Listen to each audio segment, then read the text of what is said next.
बंधुगण देखंतु ये वैकेंसी आपणकर आसी यूको बैंक तरफ सर्वमोट आपण देखि पारुथिबे 532 कोटी आपणकर पदवी आसी अछि।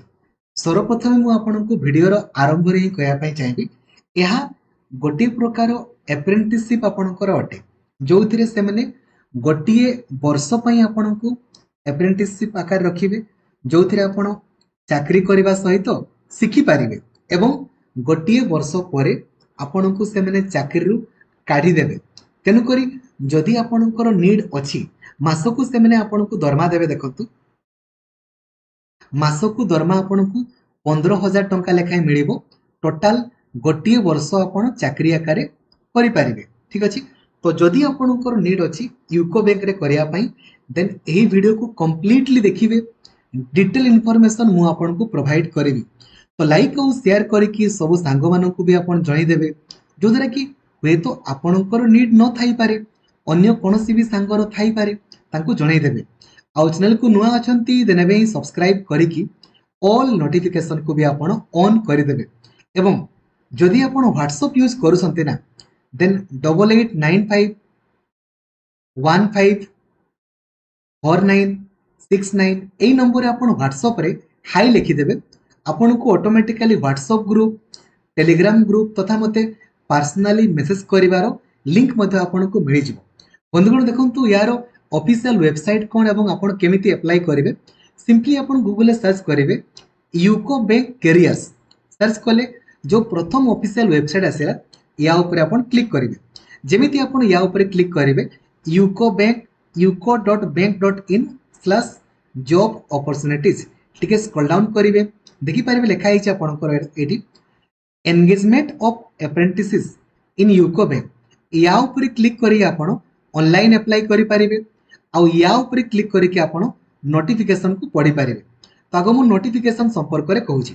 तो यार ऑनलाइन अप्लाई ऑलरेडी हमरो 21 अक्टोबर रु आरंभ होईची एवं लास्ट डेट आपणकर 30 अक्टोबर पर्यंत आपणकर रहिची। ठीक अछि।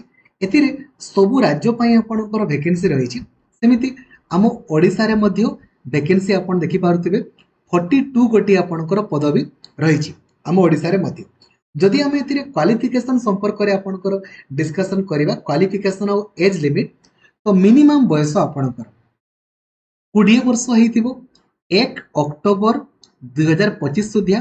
केमिति कैलकुलेट करिवे सिंपली गूगल को आपण जिवे सर्च करिवे एज कैलकुलेटर जो प्रथम ऑफिशियल वेबसाइट आसीबो एज या ऊपर क्लिक कले 8 निजरो डेट ऑफ बर्थ आपण देबे।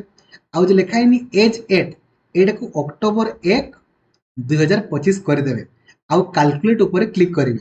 जदि आपणकर बयस 20 रु 28 वर्ष भितरे अछि जनरल पिलांकर एवं हमर एसटी एससी मानकर 5 वर्ष बढ़ी जिवो तो 20 रु 33 वर्ष भितरे थिले हबो। ओबीसी मानकर 3 वर्ष तो 20 रु आपणकर 31 वर्ष भितरे जदि अछि आपण माने अप्लाई करि पारिबे। क्वालिफिकेशन एज लिमिट आपण देखिले यदि हमें क्वालिफिकेशन कहबा केवल ग्रेजुएशन जेमिति आपण कंप्लीट करिथिबे। जदि आपण ग्रेजुएशन कंप्लीट करिसंती ताले आपण अप्लाई करि पारिबे।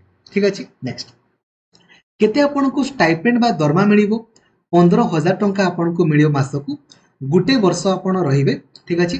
जोथिरे यूको बैंक तरफ रु 10,500 टंका मिलिबो एवं आपणकर गवर्नमेंट तरफ रु 4,500 टंका आपण को स्टाइपेंड आकार आपण को मिलिबो प्रत्येक मासकु मास।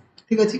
केते घंटा काम करिया पई पडिबो जेतकी घंटा बैंक रे काम करंती आ अधिक काम नै। तापरे आपणकर सिलेक्शन केमिति का हबो परीक्षा हबो। ए परीक्षा आपणकर केबे हबो देखंतु ना परीक्षा 9 नवेम्बर दिन आपणकर परीक्षा हबो। दिन 11टा बेले आपणकर परीक्षा हबो। सेतिरे कोन कोन सब पडिबो ना हमरो जनरल और फाइनेंशियल अवेयरनेस पडिबो 25 टा क्वेश्चन 25 मार्क इंग्रजी 25 टा क्वेश्चन 25 रीजनिंग 25 टा क्वेश्चन 25 मार्क और मैथमेटिक्स 25 टा क्वेश्चन आपणकर 25 मार्क आपणकर एतिरे पडिबो। ठीक अछि। जानि गले आपण माने आउ एप्लीकेशन फी देखंतु केते आपणकर पडिबो। एप्लीकेशन फी एसटी एससी मानकु कोनोसी भी टंका पडिबो नाही।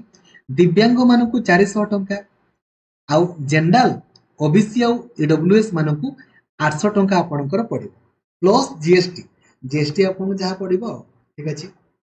तेनु करी जदि आपणकर नीड अछि तेन आपण माने करिवे एवं केमिति अप्लाई करिवे देखन सिंपली एठी जो ऑफिशियल वेबसाइट आपनकर अछि या ऊपर आपन क्लिक करिकि अप्लाई करि पारिबे। एठी आपन क्लिक करंतु जो लिखा है click here to apply online या ऊपर क्लिक करके आपन ऑनलाइन अप्लाई करि पारिबे। ठीक अछि, थैंक यू, जय जगन्नाथ, धन्यवाद।